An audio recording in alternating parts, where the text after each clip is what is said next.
राष्ट्रवादी काँग्रेस पक्षातील नाराज नेत्यांसोबत उपमुख्यमंत्री सुनेत्रा पवारांची बैठक पार पडली आहे।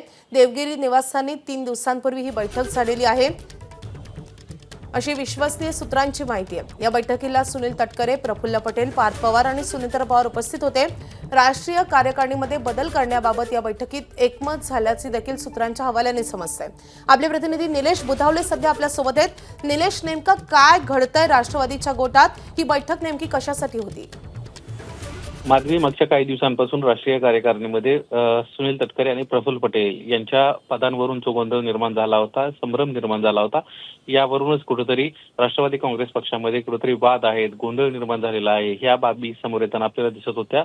आणि खास करून या दोन नेत्यांबाबत ही कुठेतरी काही कारवाई करण्यात आली अशी देखील एक मोठी चर्चा होती आणि त्या अनुषंगाने हे दोन नेते नाराज असल्याची माहिती होती।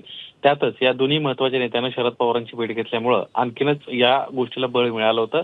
मात्र 3 दिवसांपूर्वी देवगिरी निवासस्थानी राष्ट्रीय अध्यक्ष सुनेत्रा पवार यांनी एक बैठक बोलावली होती आणि त्या बैठकीमध्ये सुनील तटकरे, प्रफुल्ल पटेल, पार्थ पवार उपस्थित होते आणि त्याच्यामध्ये ज्या काही गोष्टींवरून नाराजी होती त्या कुठेतरी दूर झाल्या असल्याची देखील माहिती मिळते आणि राष्ट्रीय कार्यकारिणीवरून जो गोंधळ निर्माण झाला होता त्यात देखील सुधारणा लवकरच करण्यात येतील आणि नव्यानं राष्ट्रीय कार्यकारिणीची यादी जी आहे ती निवडणूक आयोगाला पाठवण्यात येईल अशा पद्धतीची माहिती आता समोर येते।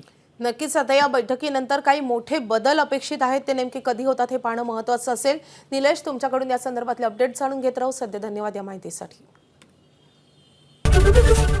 एबीपी माझा, उघडा डोळे बघा नीट।